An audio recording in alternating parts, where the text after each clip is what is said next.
So what is the occasion for Paul writing the letter to the Philippians? Verse 5, in view of your participation in the gospel from the first day until now. See, Paul writes to the church in Philippi, at least in some part, of their co-laboring with him. Now, Paul is not with them right now because clearly he's writing a letter.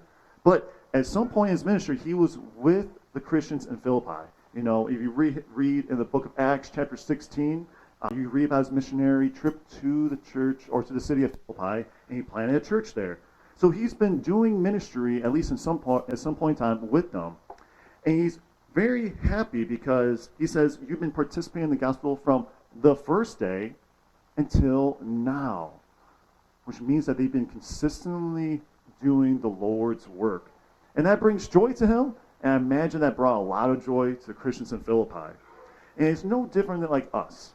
You know, we know Christians or a group of Christians that, man, like they heard the gospel. Maybe you even personally shared the gospel with them. And it's been a period of time. It's been months, years, maybe decades. But yet you still keep hearing good reports, or maybe not report, but you still hear good news about them still following the Lord. And naturally so, it brings you joy. It brings you encouragement. Like you're encouraged, that they're encouraged, which brings encouragement to you, that they are still following the Lord. I mean, or it's a church. Maybe there's a church that you were a part of for many, many years. And now you're not part of that church anymore. Well, you know what? You still kind of brag on that church.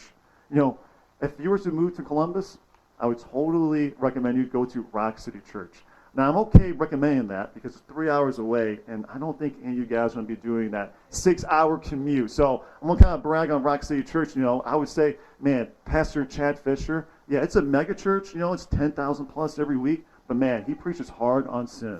All right? You know what they do in Columbus? They have this thing called the Dream Center. They personally take people who are homeless. They can come, take a hot shower, get a hot meal, and guess what? They get the gospel preached to them. Man, if you were to move to Columbus, I'd be like, hey, go to Rock City Church because they're still doing good things there. And that's just like all of us. Man, we know people in churches that, man, they're still doing the Lord's work, and you're just encouraged that they're doing the Lord's work. And that's what Paul's doing here. He's just encouraging them. So, question 1, why is Paul writing to the Philippians? He's writing to the Philippians to keep encouraging them, to keep doing the Lord's work, because they're still doing the Lord's work from the first day until now. Until now. And we move on to verse 6.